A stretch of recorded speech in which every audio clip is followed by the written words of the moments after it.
जय हिंद प्यारे बच्चों, जेपी क्लास में आपका स्वागत है। आज के क्लास में हम लोग क्लास 12th की फिजिक्स के कुछ महत्वपूर्ण सब्जेक्टिव क्वेश्चन पढ़ेंगे जो बोर्ड एग्जाम में कई बार पूछे गए हैं। चलिए हम लोग वीडियो की शुरुआत करते हैं और पहला क्वेश्चन देखते हैं। पहला क्वेश्चन क्या कह रहा है बाबू कि स्थिर वैद्युत प्रेरण, यानी परिभाषित करना है स्थिर वैद्युत प्रेरण को। ठीक है बाबू, देखिएगा ध्यान से। कह रहा है बाबू कि जब किसी अनावेशित चालक के समीप लाया जाता है तो अनावेशित चालक के एक सिरे पर विजातीय तथा दूसरे सिरे पर सजातीय आवेश उत्पन्न हो जाता है। यह घटना स्थिर वैद्युत प्रेरण कहलाता है। अब ध्यान से समझिएगा बाबू क्या कह रहा है ये क्वेश्चन। देखिए बाबू, ध्यान से देखना है। कह रहा है बाबू कि मान लीजिए हम लोग के पास यहाँ पर एक क्या है बाबू, चालक है। और कैसा चालक है बाबू? आवेशित क्या है बाबू, चालक है। अब इस आवेशित चालक पर मान लीजिए कौन चार्ज है बाबू? Plus charge. कौन सा चार्ज है सर? प्लस चार्ज है। यहाँ तक बात समझ में आए बाबू। अब इसके समीप हम किसको लाएंगे? एक ऐसा चालक लाएंगे जो कैसा है बाबू? अनावेशित है। क्या है बाबू? अनावेशित के मतलब इसके ऊपर कोई आवेश उपस्थित नहीं है। ठीक है बाबू।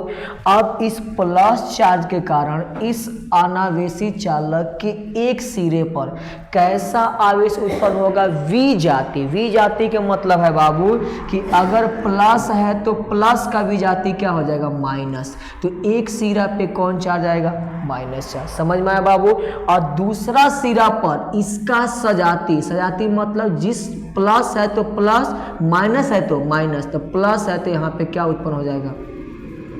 Plus charge. समझ में आया कि नहीं बाबू? यानी अगर हम देख रहे हैं तो यहाँ पर एक सिरा पर इस प्लस के चलते माइनस उत्पन्न हुआ तो एक सिरा पर क्या उत्पन्न होता है बाबू? वी जाति।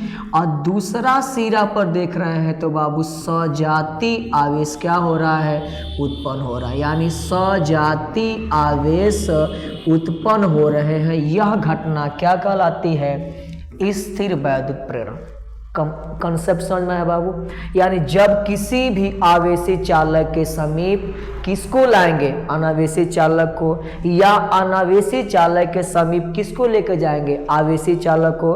तो अनावेशित चालक के एक सिरा पर कौन आवेश? वी जाति। वी जाति मतलब कि अगर ये प्लस है तो माइनस, माइनस है तो प्लस। वी जाति आवेश। वी जाति मतलब अलग अलग प्रकृति। एक प्लस से क्या हो जाएगा? माइनस। और दूसरा सिरा पर सजाती आवेश क्या होगा? उत्पन्न होगा। यह घटना कहलाती है स्थिर वैद्युत प्रेरण। अब आपको यह भी याद रखना है बाबू कि जितना माइनस चार्ज होगा उतना ही क्या होगा? प्लस चार्ज उत्पन्न होगा। यानी दोनों आवेशों का परिमाण क्या रहेगा? समान रहेगा। समझ में आ गया वो पहला कि स्थिर वैद्युत क्या है? तो कहिएगा सर जब किसी आवेशित चालक को किसी अनावेशित चालक के समीप लेके जाते हैं तो अनावेशित चालक के एक सिरे पर विजातीय आवेश, दूसरे सिरे पर सजातीय आवेश उत्पन्न होते। यह घटना क्या कहलाते हैं? स्थिर वैद्युत प्रेरण कहलाती। समझ में आ गया बाबू। चलिए अब हम लोग नेक्स्ट इसमें देखते हैं क्वेश्चन। नेक्स्ट क्वेश्चन आ रहा है हम लोग के पास, विद्युत चुम्बकीय प्रेरण क्या है? यानी विद्युत चुम्बकीय प्रेरण। ये ध्यान से देखिएगा बाबू, कई बार एग्जाम में पूछा गया है कि विद्युत चुम्बकीय प्रेरण क्या होता है। कहेगा सर जब किसी कुंडली से होकर गुजरने वाले चुंबकीय फ्लक्स के मान में क्या होता है? परिवर्तन होता है। यानी किसी भी कुंडली से होकर गुजरने वाले चुंबकीय फ्लक्स के मान में परिवर्तन होता है तो कुंडली में एक प्रेरित विद्युत वाहक बल ईएमएफ उत्पन्न हो जाता है और जिसके कारण कुंडली में एक धारा बहने लगती है। यह घटना क्या कहलाती है? विद्युत चुम्बकीय प्रेरण कहलाती है। मैंने क्या बोला कि जब किसी भी कुंडली से होकर गुजरने वाले चुंबकीय फ्लक्स में परिवर्तन होगा तो उसमें क्या उत्पन्न हो जाएगा बाबू? ईएमएफ इंड्यूस हो जाएगा। ईएमएफ यानी विद्युत वाहक बल उत्पन्न हो जाएगा। और विद्युत वाहक बल उत्पन्न होगा तो कुंडली से क्या बहने लगेगी? एक प्रेरित धारा बहने लगेगी। यह घटना कहलाती है विद्युत चुम्बकीय प्रेरण। समझ में आया बाबू। अब याद क्या करना है? ध्यान से देखिए, यहाँ पे मैं क्या समझाता हूं बाबू, समझिएगा। सबसे पहले मैंने बताया कि सबसे पहले क्या होगा बाबू? यानी कुंडली है, कुंडली। अब कंसेप्ट के साथ याद कीजिएगा, कुंडली है, कुंडली से होकर गुजरने वाले किसमें बाबू? कौन सा होगा बाबू? फ्लक्स परिवर्तन होगा। क्या परिवर्तन होगा?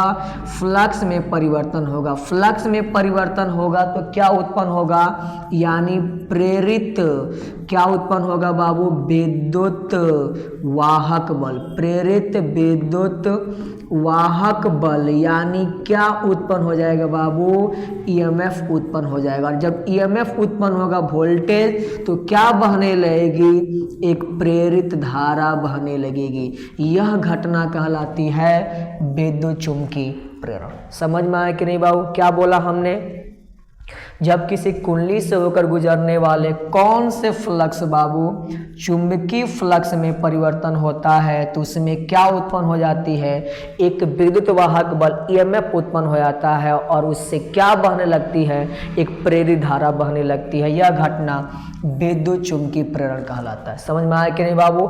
और विद्युत चुंबकीय प्रेरण पर कौन सा डिवाइस काम करता है, तो याद रखिएगा विद्युत जनित्र। कौन काम करेगा बाबू, विद्युत जनित्र। किस थ्योरी पे काम करता है, विद्युत चुंबकीय प्रेरण की थ्योरी पे काम करता है। जबकि पीछे जो हम लोगों ने पढ़ा क्या बाबू, स्थिर वैद्युत प्रेरण, आपको याद रखिएगा इस थ्योरी पे काम करता है वांडी ग्राफ जनित्र। वांडी ग्राफ जनित्र इस थ्योरी पर क्या करता है, कार्य करता है। तो दोनों आपको समझ में आया होगा। ठीक है बाबू, दो क्वेश्चन समझ में आ गया हम लोग को, विद्युत चुंबकीय प्रेरण, स्थिर वैद्युत प्रेरण। ठीक है बाबू, यानी कुंडली से होकर गुजरने वाला फ्लक्स चेंज तो ईएमएफ उत्पन्न होगा, ईएमएफ उत्पन्न होगा तो क्या बहेगी, धारा बहेगी, और यह घटना कहलाती है विद्युत चुंबकीय प्रेरण। तो आप इसका एक बार स्क्रीनशॉट लीजिए, फिर हम लोग नेक्स्ट टॉपिक पर चलते हैं। ठीक है बाबू, चलिए नेक्स्ट टॉपिक क्या कह रहा है बाबू, स्वप्रेरण। स्वप्रेरण क्या कहता है वो ध्यान से देखिएगा। कह रहा है कि जब किसी कुंडली से होकर प्रवाहित होने वाले धारा के मान में क्या होगा, परिवर्तन हो। यानी कोई भी कुंडली है, उस कुंडली से होकर बहने वाले धारा के मान में हम क्या करेंगे, चेंज करेंगे। तो इसके चलते चुंबकीय फ्लक्स में परिवर्तन होता है और कुंडली में एक विद्युत वाहक बल क्या हो जाता है, उत्पन्न हो जाता है, जिससे मुख्य धारा के अतिरिक्त एक और धारा बहने लगती है। यह घटना स्वप्रेरण कहलाती है। समझिए बहुत ध्यान से। यानी क्या हमने कहा कि कोई भी हम लोग के पास क्या है, कुंडली है, कुंडली से होकर गुजरने वाले धारा के मान में क्या किया जाएगा, परिवर्तन किया। यानी कुंडली से जो धारा बह रही थी, उस धारा में क्या होगा, परिवर्तन। अब धारा में परिवर्तन के चलते आप लोगों ने पढ़ा होगा कि जो भी धारावाही तार है अपने चारों तरफ चुंबकीय क्षेत्र क्या करती है, उत्पन्न करती है। तो जब धारा के मान में परिवर्तन होगा, इसका मतलब चुंबकीय फ्लक्स के मान में क्या होगा, परिवर्तन। फिर चुंबकीय फ्लक्स के मान में परिवर्तन होगा तो क्या उत्पन्न होगा, विद्युत वाहक बल, और विद्युत वाहक बल उत्पन्न होगा तो एक एक्स्ट्रा धारा बहने लगेगी। यह घटना कहलाएगी स्वप्रेरण। समझ में आया कि नहीं बाबू, ध्यान से देखिए, मैं आपको समझाता हूं, देखिएगा। मान लीजिए ये हम लोग के पास क्या है बाबू, एक कुंडली है। अब इस कुंडली से क्या बह रही है बाबू, धारा बह रही है। अब धारा जो बह रही है बाबू, ये धारा प्रत्यावर्ती धारा बह रही है। अब ये जो धारा बह रही है, इस धारा के मान में क्या होगा, चेंजिंग होगा। किसके मान में चेंज बाबू, यानी जैसे हम लोग इससे बहने वाले धारा में क्या करेंगे, चेंज करेंगे। ध्यान सुनते चलिएगा, धारा क्या हो जाएगा, चेंज हो जाएगा। ठीक है बाबू।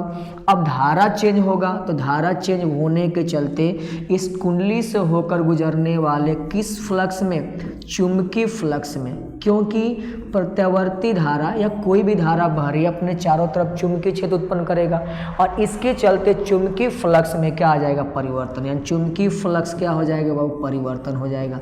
ध्यान सुनते चलिएगा।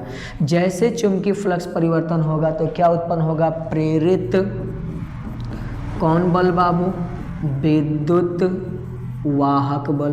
विद्युत वाहक बल उत्पन्न होगा, और प्रेरित विद्युत वाहक बल उत्पन्न होगा तो कुंडली से एक एक्स्ट्रा धारा, यानी क्या हो जाएगी, इससे होकर क्या बह लेगी, प्रेरित एक धारा बहना क्या हो जाएगी, शुरू हो जाएगी। तो यह घटना कहलाती है स्वप्रेरण। समझ में आया कि नहीं बाबू। स्वप्रेरण का मतलब है कि धारा परिवर्तन, कुंडली में धारा परिवर्तन के कारण क्या बहने लगी, धारा बहने लगी। समझ में आया बाबू। अब समझिए ध्यान से। अब ये तो आप समझ गए कि कुंडली से, ये क्या थी बाबू, कुंडली से बहने वाली धारा के मान में हमने क्या किया, चेंज किया। क्या हुआ वो चुंबकीय फ्लक्स परिवर्तन। चुंबकीय फ्लक्स परिवर्तन तो क्या उत्पन्न हो गया, प्रेरित विद्युत वाहक बल। अब प्रेरित विद्युत वाहक बल उत्पन्न हो गया तो उससे क्या बहने लगेगी, एक प्रेरित धारा बहने लगेगी। अब कंसेप्ट क्या समझना है, अगर मान लीजिए हम धारा जो हमारा मेन धारा है, कौन धारा बाबू, मुख्य धारा, कौन धारा बाबू, मुख्य धारा। मुख्य धारा अगर हम लोग क्या करें, बढ़ा दें, यानी मुख्य धारा क्या करने पर, बढ़ाने पर। आपको मालूम है बाबू कि धारा के मान में परिवर्तन दो ही तरीके से हो सकता है, या तो धारा बढ़ाएंगे या घटाएंगे। तो अगर मुख्य धारा बढ़ा रहे हैं, क्या हो रहे हैं, बढ़ा रहे हैं, देखिए बढ़ गया, मुख्य धारा बढ़ा, और मुख्य धारा किधर चल रहा है, इस डायरेक्शन में, तो ये है आपका कौन धारा, मुख्य धारा। तो याद रखिएगा जो प्रेरित धारा उसके विपरीत दिशा में चलेगा, यानी प्रेरित धारा इसके विपरीत दिशा में चले, क्योंकि प्रेरित धारा जो होती है मुख्य धारा का हमेशा विरोध करती है, तो इसके कौन दिशा में चलेगा, उल्टा दिशा में। अगर धारा बढ़ा है तो मुख्य धारा के अपोजिट डायरेक्शन में कौन चलेगी, प्रेरित धारा। अगर बाबू याद कर लीजिएगा, अगर क्या किया जाए, ध्यान से देखिएगा, अगर हमारे पास जो कौन धारा है, मुख्य धारा, मुख्य धारा, अगर ये क्या कर दिया जाए, घटाया जाए, यानी घटाने पर, कंसेप्ट समझिएगा, घटाने पर, तो इस कंडीशन में अगर इस डायरेक्शन में चल रहा है कौन धारा, मुख्य धारा, तो इसी डायरेक्शन में कौन चलेगा बाबू, प्रेरित धारा, यानी उसकी भी डायरेक्शन क्या रहेगी, उसी डायरेक्शन में रहेगी। समझ में आया बाबू। तो यानी अगर धारा का मान बढ़ा, मुख्य धारा का मान बढ़ा, तो प्रेरित धारा की दिशा उसके अपोजिट डायरेक्शन में। अगर मुख्य धारा का मान घटा तो इस कंडीशन में प्रेरित धारा उसकी दिशा में गति करेगा। समझ में आया कि नहीं बाबू। तो ये कंसेप्ट था स्वप्रेरण का, यानी जब किसी भी कुंडली से होकर गुजरने वाले मुख्य धारा के मान में हम क्या लेंगे, चेंजिंग करेंगे, क्या उत्पन्न होगा, चुंबकीय फ्लक्स परिवर्तन होगा, चुंबकीय फ्लक्स से प्रेरित विद्युत वाहक बल उत्पन्न होगा और उससे क्या बहने लगेगी, एक धारा। और अगर धारा क्या है, बढ़ाने के चलते उत्पन्न हो रही है तो प्रेरित धारा विपरीत दिशा में, धारा घटाने के चलते उत्पन्न हो रही प्रेरित धारा तो उसके दिशा में ही चलेगी। समझ में आया कि नहीं बाबू। तो आप इसका स्क्रीनशॉट लीजिए, फिर हम लोग नेक्स्ट पॉइंट पर पहुंचते हैं, ठीक है। चलिए नेक्स्ट पॉइंट आ रहा है वो अन्योन्य प्रेरण। अन्योन्य प्रेरण क्या है, ध्यान से देखिएगा।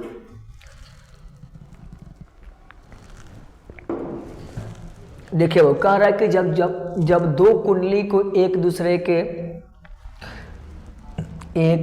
के कौन बाबू, समीप, यहाँ पे कौन वर्ड आएगा, एक दूसरे के समीप, समीप लिख लीजिएगा, समय नहीं, एक दूसरे के समीप रखकर एक कुंडली में धारा परिवर्तन करने के कारण दूसरी कुंडली में एक प्रेरित विद्युत वाहक बल उत्पन्न हो जाता है, जिसके कारण उसे एक प्रेरित धारा बहने लगती है। यह घटना अन्योन्य प्रेरण कहलाता है। यानी इस बार का कह रहा है कि कितनी कुंडली लेकर चलना है, दो कुंडली। कितनी कुंडली बाबू, दो कुंडली लेकर हम लोग को चलना है। दो कुंडली क्या कर रहा हो, ध्यान से देखिएगा। मान लीजिए हम लोग के पास एक कुंडली ये है, फर्स्ट कुंडली हम लोग के पास ये है बाबू, और सेकेंड कुंडली हम लोग के पास ये है। ध्यान से देखिएगा, फर्स्ट कुंडली और सेकेंड कुंडली। अब दोनों कुंडली को हमने क्या रखा है बाबू, एक दूसरे के क्या रखा है, समीप रखा है। अब हम लोग किसकी धारा के मान में चेंज करेंगे, यानी ये जो फर्स्ट कुंडली है जिसकी धारा के मान हम चेंजिंग कर रहे हैं उसको नाम देते हैं प्राथमिक कुंडली। क्या नाम देंगे बाबू, प्राथमिक कुंडली। और जिसके अब इसके धारा के मान में चेंज होने से इसके अंदर क्या उत्पन्न हो जाएगा बाबू, चुंबकीय फ्लक्स उत्पन्न होगा। चुंबकीय फ्लक्स जो गुजरेंगे इनके चलते इसमें क्या हो जाएगा बाबू, एक प्रेरित क्या उत्पन्न होगा वो, ईएमएफ। और प्रेरित ईएमएफ के चलते इसमें क्या बहने लगेगी, एक प्रेरित धारा बहने लगेगी। अब जिसमें प्रेरित धारा बहती है उस कुंडली को नाम देते हैं बाबू द्वितीयक कुंडली। क्या नाम देते हैं, द्वितीयक कुंडली। यानी जब दो कुंडली, एक कुंडली में धारा के मान में चेंजिंग होने से इससे होकर गुजरने वाले फ्लक्स में चेंज होगा। फ्लक्स में चेंज होगा तो क्या उत्पन्न होगा, ईएमएफ उत्पन्न होगा। ईएमएफ उत्पन्न होगा तो क्या बहेगी, एक प्रेरित धारा बहेगी। तो जिसके फ्लक्स में चेंजिंग हुआ और जिसमें प्रेरित धारा बही कौन कुंडली? द्वितीय कुंडली, जिससे गुजरने वाले धारा में यानी इसकी धारा में क्या करेंगे? चेंजिंग करेंगे। तो जिसकी धारा में हम लोग चेंजिंग करते हैं उसको बोलते हैं कौन सी कुंडली बाबू? प्राथमिक कुंडली। कंसेप्ट एक ही है बाबू कि फ्लक्स चेंज होगा, फ्लक्स चेंज से ईएमएफ उत्पन्न होगा, ईएमएफ उत्पन्न होने से क्या बहेगा? धारा बहेगा। समझ में आया कि नहीं बाबू? तो ये कहलाता है अन्योन्य प्रेरण, यानी एक कुंडली के धारा के मान में चेंज होने से दूसरी कुंडली से होकर गुजरने वाले किसमें बाबू? फ्लक्स में परिवर्तन होगा। फ्लक्स में परिवर्तन होगा तो प्रेरित ईएमएफ उत्पन्न होगा, प्रेरित ईएमएफ उत्पन्न होगा तो प्रेरित धारा बहेगी। तो यह घटना क्या कहलाती है? अन्योन्य प्रेरण। जब दो कुंडली का कंसेप्ट आएगा अन्योन्य प्रेरण, जब एक कुंडली रहेगा तो हमेशा स्वप्रेरण। समझ में आया कि नहीं बाबू? अब ये भी लिख लेंगे, जिस कुंडली के धारा के मान में परिवर्तन किया जाता है प्राथमिक कुंडली, और दूसरी कुंडली जिसमें विद्युत वाहक बल उत्पन्न होता है कौन सी कुंडली कहलाती है? द्वितीय कुंडली कहलाती है। समझ में आया कि नहीं बाबू? अब इस थ्योरी पे क्या काम करता है तो याद रखिएगा, अन्योन्य प्रेरण पर हमेशा ट्रांसफार्मर, कौन बाबू? ट्रांसफार्मर कार्य करता है। तो ये चारों क्वेश्चन आपको समझ में आया होगा। स्वप्रेरण, अन्योन्य प्रेरण, विद्युतचुम्बकीय प्रेरण और स्थिर वैद्युत प्रेरण। समझ में आया कि नहीं बाबू? तो आप इसका स्क्रीनशॉट लीजिए। हम लोग नेक्स्ट क्वेश्चन पे चलते हैं। चलिए अब क्वेश्चन नंबर आ रहा है बाबू 2। बहुत ही इंपॉर्टेंट क्वेश्चन है। कह रहा है कि विभव मापी क्या है, इसके 2 उपयोग लिखें। ठीक है बाबू, ध्यान से देखिएगा। विभव मापी क्या कह रहा है बाबू? विभव मापी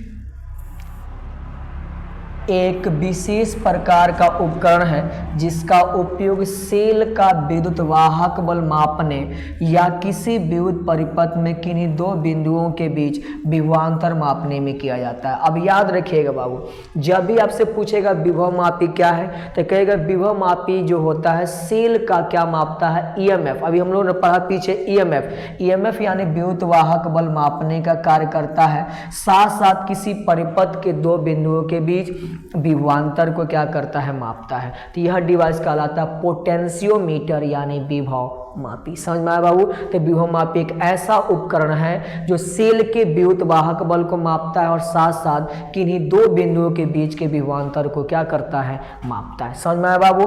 विभव मापी का उपयोग याद कर लेंगे। विभव मापी के 2 उपयोग मेन है। दो सेलों के विद्युत वाहक बलों की क्या करता है? तुलना करता है, यानी जो 2 सेल होंगे उनके ईएमएफ की तुलना करेगा। दूसरा, सेल का आंतरिक प्रतिरोध ज्ञात करने में किसका उपयोग किया जाता है? विद्युत वाहक बल का।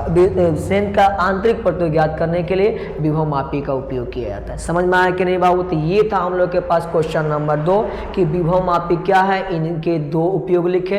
तो विभव मापी एक ऐसा उपकरण है जो सेल का विद्युत वाहक बल मापता है और साथ साथ किसी परिपथ में 2 बिंदुओं के बीच के विभवांतर को मापता है। जब भी क्वेश्चन पूछेगा परिपथ में अगर विभवांतर कहेगा तो वहाँ वोल्टमीटर मारना है, लेकिन अगर कभी भी ईएमएफ कहेगा तो किस पे ट्रिक मारना है? विभव मापी पे। दूसरा, सेल के विद्युत वाहक बल की तुलना करता है और आंतरिक प्रतिरोध ज्ञात करने में इसका उपयोग किया जाता है। ठीक है बाबू? तो आप इसका स्क्रीनशॉट लीजिए, फिर हम लोग क्वेश्चन नंबर 3 की तरफ चलते हैं। देखिए वो 3 क्या कह रहा है आपके पास कि लेंज का नियम लिखें एवं सिद्ध करें कि लेंज का नियम ऊर्जा संरक्षण के सिद्धांत पर कार्य करता है। बहुत ज़्यादा इंपॉर्टेंट है बाबू, ये 5 नंबर का क्वेश्चन आता है कि लेंज का नियम क्या है और सिद्ध करें कि लेंज का नियम ऊर्जा संरक्षण के सिद्धांत पर कार्य करता है। देखिए बाबू, जर्मनी के वैज्ञानिक लेंज ने विद्युत चुम्बकीय प्रेरण की घटना में प्रेरित धारा की दिशा से संबंधित एक नियम दिया जो लेंज का नियम कहलाता है। यानी लेंज का नियम क्या है बाबू? अभी हमने देखा कि जब क्या फ्लक्स क्या हो रहा था बाबू? फ्लक्स में चेंजिंग आ रहा था। किस में चेंजिंग बाबू? जब भी क्या उत्पन्न हो रहा था बाबू? फ्लक्स चेंज हो रहा था। तो फ्लक्स चेंज होने से क्या होता था बाबू? एक प्रेरित कौन बल बाबू? विद्युत वाहक बल उत्पन्न हो रहा था और प्रेरित विद्युत वाहक बल के कारण क्या बह रही थी? एक प्रेरित क्या बह रही थी बाबू? धारा बह रही थी। अब इसी धारा की क्या बताने के लिए? दिशा बताने के लिए किसने नियम दिया बाबू?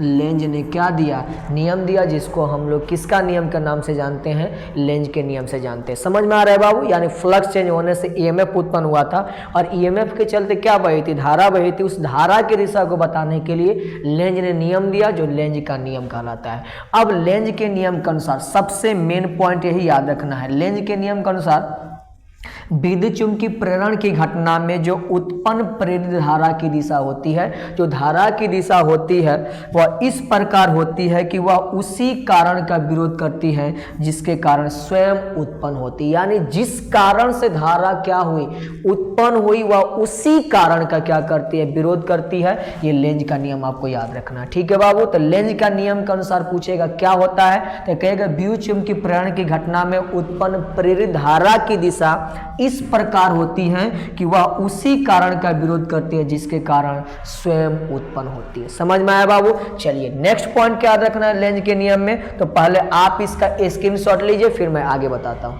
ठीक है बाबू। चलिए नेक्स्ट पॉइंट क्या याद रखना है, नेक्स्ट पॉइंट यहां से फिर मैं आपको इसका डायग्राम बना के दिखाऊंगा। देखिए बाबू, कह रहा है बाबू कि जब किसी कुंडली के समीप चुंबक का उत्तरी ध्रुव, अब देखिएगा बाबू ध्यान से, मान लीजिए कि यह आपके पास क्या है, यह आपके पास कुंडली है, क्या है बाबू, कुंडली। अब इसके समीप देखिए ध्यान से, ये हम लोग के पास चुंबक है, क्या है बाबू, चुंबक। चुंबक में ये नॉर्थ है, ये क्या है बाबू, साउथ है। दो ध्रुव होते हैं, नॉर्थ और साउथ। अब कह रहा है बाबू कि ये जो चुंबक है, इस चुंबक को हम किसके समीप बाबू, कुंडली के समीप लेके आ रहे हैं। चुंबक को किसके समीप बाबू, कुंडली के समीप लेके आ रहे हैं। अब देखिएगा ये आपके पास जो चुंबक है, इस चुंबक को हम किसके समीप बाबू, कुंडली के समीप, यानी चुंबक का उत्तरी ध्रुव लाया जाता है किसके समीप बाबू, कुंडली के समीप। अब जैसे इसको हम लोग लेके आएंगे बाबू, किसको, इस चुंबक को इसकी ओर लेके आएंगे, किसकी ओर बाबू, इस कुंडली, चुंबक को कुंडली की ओर लेके आएंगे तो क्या होगा वो ध्यान से देखिए, ये नॉर्थ है तो ये आ रहा है बाबू, तो ये इसका विरोध करेगा। ध्यान सुनिएगा, अभी आएगा तो ये इसका विरोध करेगा। विरोध कब होगा बाबू, कि जब नॉर्थ से मिले और साउथ से मिले। पढ़े आप लोग ना बाबू, क्योंकि हमने अभी पहले बताया कि यह उसी कारण का विरोध करता है जिसके कारण स्वयं क्या होता, उत्पन्न होता है। तो अगर ये नॉर्थ है तो ये सिरा भी किसकी तरह काम करेगा,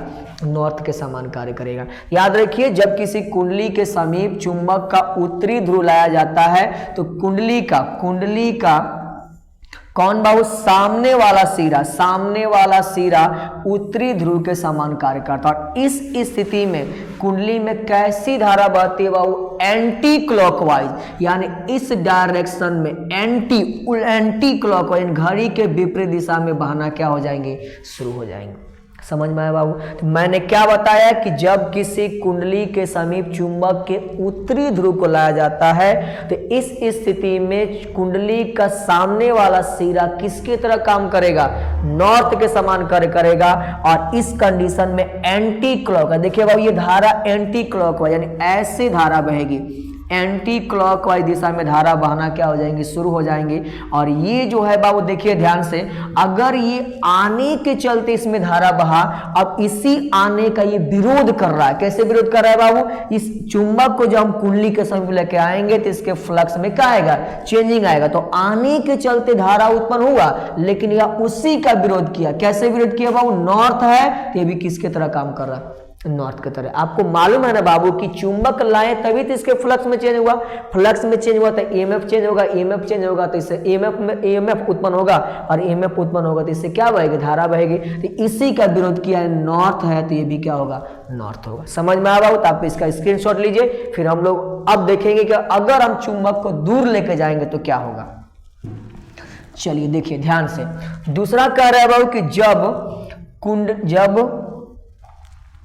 कुंडली से चुंबक के उत्तरी ध्रुव को दूर लेके जाया जाता है, इस स्थिति में कुंडली का सामने वाला सिरा दक्षिण ध्रुव के समान क्या करता है, कार्य करता है। और इस कंडीशन में कुंडली से क्लॉकवाइज दिशा में क्या बहती है, धारा बहती है। अब ध्यान से देखिएगा, ये आपके पास क्या हो गई बाबू, कुंडली, क्या हो गई बाबू, कुंडली, ठीक है। चलिए अब इसके जो एक चुंबक है और यहाँ है नॉर्थ, यहाँ है साउथ। अब हम क्या करें, इसको दूर ले जा रहे हैं। अब दूर लेके जाएंगे तो इसके फ्लक्स में चेंजिंग आएगा, फ्लक्स में चेंजिंग होने से ईएमएफ उत्पन्न होगा और ईएमएफ उत्पन्न होने से क्या बहेगी धारा। अब इसका विरोध करेगा। अब बताइए अगर ये दूर जा रहा है तो दूर जाने का विरोध क्या होगा, पास आना। दूर जा रहा है खींचेंगे। अब कब खिंचाएगा बाबू, जब ये नॉर्थ है तो कुंडली का ये वाला सिरा किसके तरह काम करे, साउथ की तरह। याद रहेगा बाबू, यानी ये उसी कारण का विरोध करती है जिसके कारण उत्पन्न होती है। तो इसमें प्रेरित धारा कब उत्पन्न हुआ, जब चुंबक दूर जा रहा था। अब दूर जा रहा था तो इसका विरोध करेगा, तो क्या करेगा, पास खींचेगा। पास खींचेगा तो ये नॉर्थ है तो किसके तरह काम करेगा, साउथ की तरह। और इस कंडीशन में किस दिशा में धारा बहती है बाबू, कहेगा सर क्लॉकवाइज दिशा में क्या बहती है धारा, क्लॉकवाइज दिशा में क्या बहेगी, धारा बहेगी। समझ में आया कि नहीं बाबू। तो ये था लेंज का नियम। अब ध्यान से देखिए, दोनों स्थिति में अगर हम चुंबक को पास लेके आ रहे हैं या दूर लेके जा रहे हैं तो कौन ऊर्जा, यांत्रिक ऊर्जा। कुंडली के पास चुंबक को लेके आ रहे हैं या दूर लेके जा रहे हैं तो कौन ऊर्जा बाबू, यांत्रिक ऊर्जा। और इस यांत्रिक ऊर्जा से क्या बना बाबू, विद्युत ऊर्जा का क्या हुआ, निर्माण हुआ। मतलब कि यांत्रिक ऊर्जा किसमें कन्वर्ट हो रहा है, विद्युत ऊर्जा में। तो कहिएगा बाबू ऊर्जा एक रूप से किसमें चेंज हो रही है, दूसरे रूप में। इसलिए यह ऊर्जा संरक्षण के सिद्धांत पर कार्य करता है। समझ में आया कि नहीं बाबू, यानी कंसेप्ट समझिएगा। यानी जब हम चुंबक को कुंडली से दूर लेके जा रहे हैं या पास लेके आ रहे हैं तो यांत्रिक ऊर्जा हो रही है। और ये यांत्रिक ऊर्जा किसमें चेंज हो रहा है बाबू, विद्युत ऊर्जा में चेंज हो रहा है। इसका मतलब ऊर्जा संरक्षण के सिद्धांत पर कार्य करता है। समझ में आ गया बाबू। तो ये था हम लोग के पास क्वेश्चन नंबर 3। उम्मीद है कि क्वेश्चन आपको समझ में आया होगा। ठीक है बाबू, चलिए अब क्वेश्चन नंबर 4 की तरफ चलते हैं। 4 क्या कह रहा है, विद्युत चुंबकीय प्रेरण से संबंधित फैराडे का नियम लिखे। बाबू 5 मार्क्स का क्वेश्चन आता है। कितने मार्क्स का बाबू, 5 मार्क्स का। बहुत ज्यादा इंपॉर्टेंट है, आप इसे रट लीजिएगा। देखिए बाबू, ब्रिटेन के वैज्ञानिक माइकल फैराडे ने विद्युत चुंबकीय प्रेरण यानी ईएमआई डायरेक्ट दे सकता है, इलेक्ट्रोमैग्नेटिक इंडक्शन यानी ईएमआई से संबंधित 2 नियम दिए, जो किसका नियम कहलाता है, फैराडे का नियम। इतना समझ में आ गया कि फैराडे ने विद्युत चुंबकीय प्रेरण से संबंधित कितने नियम दिए थे, 2 नियम दिए थे। पहला नियम हम लोग देखते हैं बाबू। फर्स्ट नियम हम लोग के पास क्या कह रहा है, फर्स्ट नियम कह रहा है वो ध्यान से देखिएगा। फर्स्ट नियम कह रहा है बाबू कि जब किसी कुंडली के समीप चुंबक को लेकर आया जाता है या कुंडली से दूर लेकर जाया जाता है। अभी हमने पहले देखा लेंज के नियम में, तो कुंडली से होकर गुजरने वाले चुंबकीय फ्लक्स में क्या होता है, परिवर्तन होता है। मैंने बताया कि जब किसी भी कुंडली के समीप या तो आप चुंबक को क्या कीजिए बाबू, लाइए या चुंबक को दूर लेके जाइएगा तो इसके कौन सी बाबू, किस फ्लक्स में, चुंबकीय फ्लक्स में क्या आ जाएगी बाबू, चेंजिंग हो जाएगी। और जब चुंबकीय फ्लक्स चेंज होगा तो इसमें क्या उत्पन्न होगा बाबू, एक प्रेरित कौन बल बाबू, विद्युत वाहक बल उत्पन्न होगा। जब प्रेरित विद्युत वाहक बल उत्पन्न होगा और अगर कुंडली बंद है तो इससे क्या बहने लगेगी, एक प्रेरित धारा बहने लगेगी। तो यही लेंज का फर्स्ट नियम जो पहले भी हम लोगों ने पढ़ा। तो यही कहा बाबू कि कुंडली से होकर गुजरने वाले फ्लक्स में परिवर्तन होता है जिससे प्रेरित विद्युत वाहक बल उत्पन्न हो जाता है, और यदि कुंडली बंद है तो उससे प्रेरित धारा बहने लगती है। तो ये तो याद ही हो गया हम लोग को, याद हो गया बाबू। क्या कहिएगा, जब किसी कुंडली के समीप चुंबक को लाया जाता है या दूर ले जाया जाता है तो कुंडली से होकर गुजरने वाले चुंबकीय फ्लक्स में परिवर्तन होता है जिससे प्रेरित विद्युत वाहक बल उत्पन्न होता है और एक प्रेरित धारा बहने लग जाती है। ठीक है बाबू। और ये एक नोट याद रखना है कि प्रेरित धारा तब तक बहती है, प्रेरित धारा तब तक बहती है जब तक कि कुंडली और चुंबक के बीच कौन गति बाबू, सापेक्षिक गति विद्यमान हो। यानी कुंडली के समीप चुंबक को लाया जाए या कुंडली से चुंबक को दूर ले जाया जाए तो उनके बीच सापेक्षिक गति विद्यमान होनी चाहिए, तभी तक क्या बहेगी, धारा बहेगी। तो ये सभी कॉन्सेप्ट आपको समझ में आए होंगे। तो यानी क्या है, प्रेरित धारा तब तक बहती रहती है जब तक कि कुंडली तथा चुंबक के बीच सापेक्षिक गति क्या हो, विद्यमान हो। समझ में आया बाबू? तो आप इसका स्क्रीनशॉट लीजिए। ये था विद्युतचुंबकीय प्रेरण से संबंधित फैराडे का फर्स्ट लॉ, और ये लॉ हम लोग को याद हो गया। ठीक है बाबू, चलिए अब हम लोग सेकेंड लॉ देखते हैं। इसका सेकेंड लॉ क्या कहता है बाबू कि फैराडे का द्वितीय नियम के अनुसार ही विद्युत चुंबकीय प्रेरण में उत्पन्न प्रेरित कौन बल, विद्युतवाहक बल चुंबकीय फ्लक्स में परिवर्तन की ऋणात्मक दर के क्या होता है, बराबर होता है। यानी कह रहा है बाबू कि जो चुंबकीय फ्लक्स में चेंजिंग आने से प्रेरित धारा बही, तो यानी जो कह रहा है कि विद्युतवाहक बल उत्पन्न होता है, यानी कौन सा बल बाबू, विद्युत वाहक बल जो है, विद्युतवाहक बल किसके बराबर होता है बाबू? तो कहिएगा सर विद्युतवाहक बल जो है चुंबकीय फ्लक्स में परिवर्तन, यानी चुंबकीय फ्लक्स में परिवर्तन, चुंबकीय फ्लक्स में क्या होता है बाबू, परिवर्तन होता है। तो इस परिवर्तन की जो क्या है बाबू, दर है, दर मतलब किससे भाग दीजिएगा, टाइम से, उसका कौन दर के बराबर, ऋणात्मक दर के बराबर होता है। यानी ये जो माइनस चिन्ह बता रहा है, ये बता रहे कि यह उसी कारण का विरोध करता है जिसके कारण स्वयं क्या होता है, उत्पन्न होता है। अब यहाँ से क्या याद रखेंगे बाबू, ईएमएफ को मान लेते हैं ई से बराबर, देखिए वो माइनस, क्योंकि अपोजिट नियम काम करता है। फ्लक्स में परिवर्तन की दर, फ्लक्स को लिखते हैं फाई से, परिवर्तन की दर यानी डी बट्टा dt। तो ये कंसेप्ट आपको याद रखना है। यानी फैराडे के द्वितीय नियम के अनुसार विद्युतचुंबकीय प्रेरण में उत्पन्न प्रेरित जो विद्युतवाहक बल है, यही विद्युतवाहक बल किसके बाबू, ये फाई यानी फ्लक्स है, फ्लक्स में परिवर्तन के कौन दर के, ऋणात्मक दर के क्या होता है, बराबर होता है। यह है फैराडे का द्वितीय नियम। तो फैराडे का द्वितीय नियम कई बार एग्जाम में पूछा गया है। क्या कहिएगा, फैराडे के द्वितीय नियम के अनुसार विद्युत चुंबकीय प्रेरण में उत्पन्न विद्युतवाहक बल चुंबकीय फ्लक्स में परिवर्तन के ऋणात्मक दर के बराबर होता है। ऋणात्मक चिन्ह क्या बता रहा है बाबू, कि यह उसी कारण का विरोध करता है जिसके कारण स्वयं उत्पन्न होता है। समझ में आया बाबू? तो ये था हम लोग के पास क्वेश्चन नंबर 4। उम्मीद है ये क्वेश्चन आपको समझ में आया होगा। अब चलिए हम लोग नेक्स्ट क्वेश्चन की तरफ चलते हैं।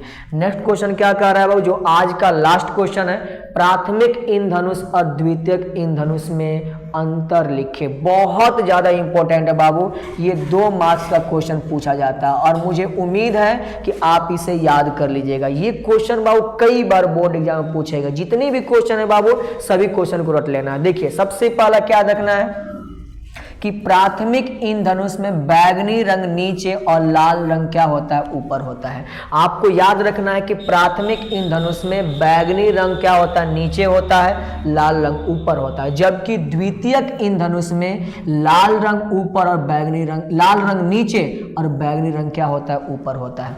आप प्राथमिक कैसे याद रखिएगा, ध्यान से देखिए। आप वर्ण विक्षेपण पढ़े होंगे। कौन सा विक्षेपण बाबू, वर्ण विक्षेपण, वहीं से आपको याद रखना है। वर्ण विक्षेपण, वर्ण विक्षेपण में आपने देखा होगा वो इसी थ्योरी पर काम करता है। कौन बाबू, इंधनुष। कई बार एग्जाम पूछा गया है कि इंधनुष किस सिद्धांत पे काम करता है, तो वर्ण विक्षेपण के सिद्धांत पे कार्य करता है। और वर्ण विक्षेपण में कौन रंग बाबू, लाल रंग कहाँ होता है बाबू, ऊपर होता है।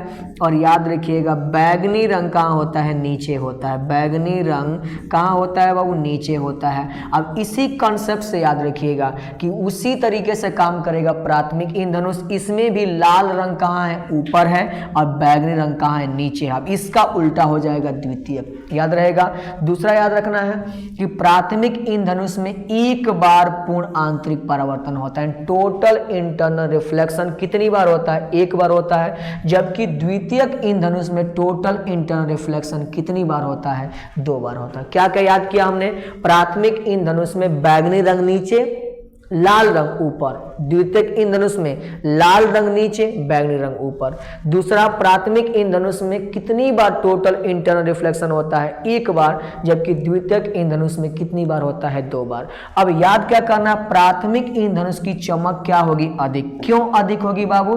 क्योंकि इसमें एक ही बार पूर्ण आंतरिक परावर्तन हो रहा है, जिसके चलते प्रकाश की ऊर्जा का ह्रास कम होता है, तो इसकी चमक अधिक होगी और इसकी चमक क्या होगी? कम होगी। क्यों कम होगी बाबू? क्योंकि 2 बार पूर्ण आंतरिक परावर्तन होता है। तीसरा पॉइंट याद रखना, प्राथमिक इंद्रधनुष द्वितीयक इंद्रधनुष से नीचे बनता है, यानी हमेशा प्राथमिक इंद्रधनुष नीचे बनेगा। जैसे यहाँ पे प्राथमिक इंद्रधनुष बन रहा था, इसके ऊपर क्या बनेगा? द्वितीयक इंद्रधनुष बनेगा, यानी द्वितीयक इंद्रधनुष प्राथमिक इंद्रधनुष से क्या बनता है? ऊपर बनता है।